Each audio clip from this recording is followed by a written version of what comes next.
What's good, Poly? Gang, gang, gang, gang. It's your boy, KeeSeeY. Welcome back to my YouTube channel. Today I'm doing another Elvis Presley video reaction. This time it's Charlie Hodge, the Elvis I knew. I think Charlie Hodge was a friend of Elvis Presley. He might have been something more, I'm not entirely sure. I just know that one of you guys had requested me to react to this video, so here I am. But anyway, y'all, you know what? I've heard a lot of people say different things about Elvis Presley. Most of the things that they said about him were pretty good. And I just want to hear a different story, a different perspective.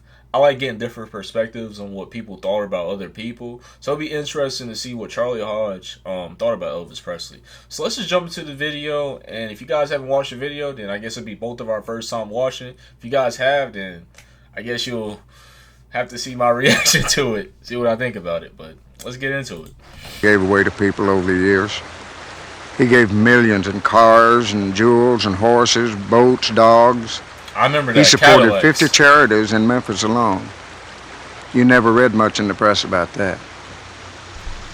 I remember one night when I was sitting upstairs with Elvis in his bedroom, and it was one of those nights when there wasn't anybody around and you could feel the loneliness that seemed to be encircling Graceland.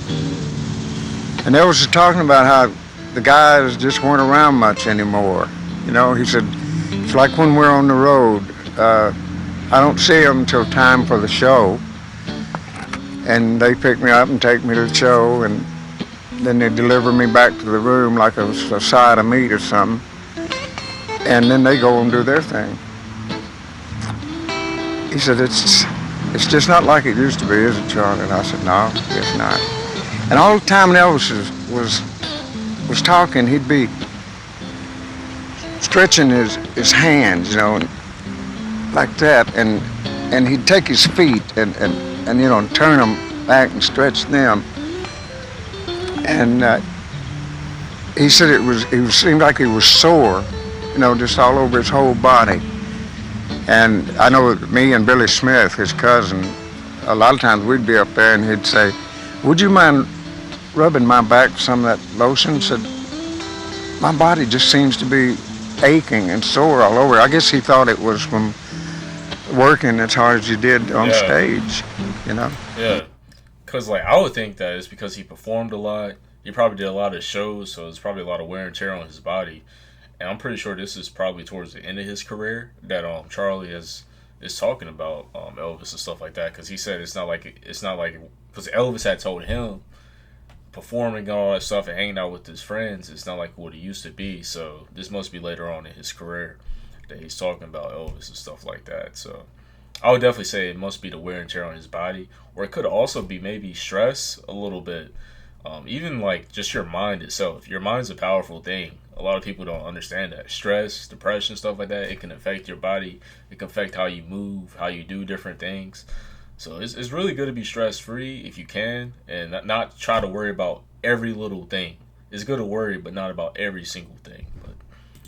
But so far, I'm liking what Charlie is saying. This is like a completely different story.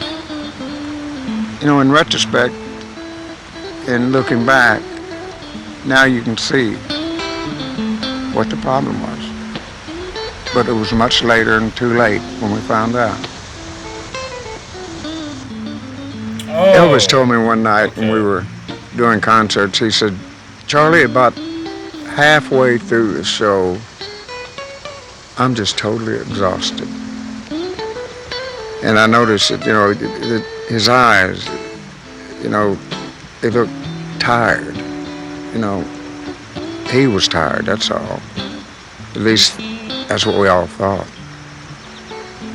Larry Geller probably was responsible for bringing Elvis more books that he enjoyed reading than anyone else. I know that shortly before Elvis died, he brought a list to me of books he wanted Larry to bring in from Hollywood. And while I was on the phone to Larry, Elvis got on the phone. Larry said, I want those books right now, so you come in early. And Larry said, I will, but he didn't. He came in the 15th of August. And he gave me the books, and I took them upstairs, and Elvis was asleep. I put them where he could get them, put the Shroud of Turin, Italy on it, on top. And then when we found Elvis, the book that was he'd been reading there, the last book he read was The Shroud of Turin, Italy. But always, He said it was what again? I didn't hear that part. Let me see if I can put the subtitles on. He said it was Turin, Italy. Okay. put The Shroud of Turin, Italy. Okay, the Shroud of Turin, Italy. I'm not for sure what that is. I know Italy is a place, of course. So oh Lord, oh stop. I'm not gonna say what it is. I know what Italy is. I know where it's at. That's what I know. On it, on top. And then when we found Elvis, the book that was he'd been reading there, the last book he read was The Shroud of Turin, Italy. But always his favorite book, and the book he read more than any other book. He always had one beside him in every bed he slept in, whether it was a motel room, a hotel room, or his home. He had the Bible. The Bible was Elvis's favorite book. You were with him in the good times and the bad times. And as his closest friend, Charlie, please take time and tell us about the end. There were all kind of rumors after Elvis' death. There was, fantastic stories, and most of them just rumors and nothing more. There's no truth to it. They discovered during the autopsy that the right side of Elvis's heart was twice as big as the left side, and that he had already had 3 heart attacks already and didn't even know it. And of course, he had a bad liver, just like his mother did, and they were trying to fix that. And he had always had a trouble with high blood pressure, and his mother had that. Same thing. And also he had glaucoma, and he had to take medicine for that. And one day, I was over visiting Mr. Presley at his house, and Elvis's friend, Dr. Nicopoulos, came over and told us something that kind of cleared up a lot of things we'd thought about, of why Elvis was always so sore and everything. And Dr. Nick told this to Mr. Presley, and then he looked at me and said, "Charlie, this is in strictest confidence." And we didn't mention it to anybody. I didn't mention it myself to anyone until after Mr. Presley had died, and then I put it in my book. And what they discovered was that Elvis had bone cancer, and it had spread over his entire body. So that kind of explained stretching and wanting his body rubbed. He was hurting, and there was pain from that, and he didn't even know what it was, and we didn't either. It's crazy. I wasn't expecting that. It's my first time hearing that Elvis Presley died from bone cancer. And from what he was saying, I want to go back to the Bible thing. From what I've watched, all the videos that I've watched about Elvis Presley, it has said that he's been religious. He grew up in the church at a young age. A lot of his songs are a few of his songs are pretty much inspirations from the church. And it was just glad to hear him say that his number one book right beside him, compared to all those other books that he used to read, was the Bible. So I just want to get that out the way with. Now, in terms of his death and before that, like I said, I did not know that he died from bone cancer. And the comparison with his mom was very interesting to me because, like, his mom died at a young age. I think she was in her 40s. I think Elvis died in his 40s as well. So it's interesting to see the comparison between him and his mom in terms of their deaths and stuff like that. So maybe it's genetically that might have happened, because a lot of people were saying drug problems, but he had multiple heart attacks. His liver wasn't that great, and there were a few other things wrong with him. So I think it might have just been genetics that may have caused this. It might not have even been Elvis himself. I mean, there are factors that could have enabled this to happen even more, but from what he's saying, I don't see that as the reason. I don't know the answers about life and death. I do know Elvis had faith in God, and it never wavered.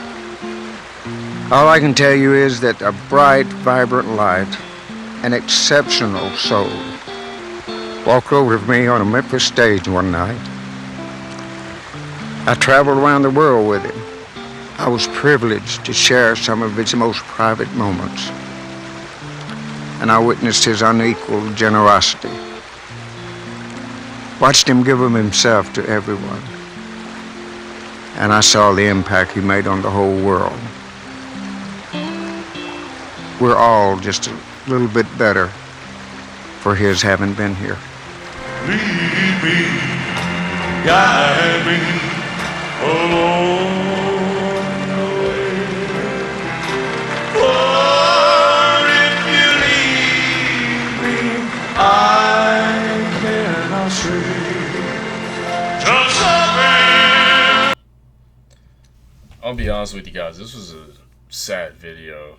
It's hard to get through this, throughout most of it.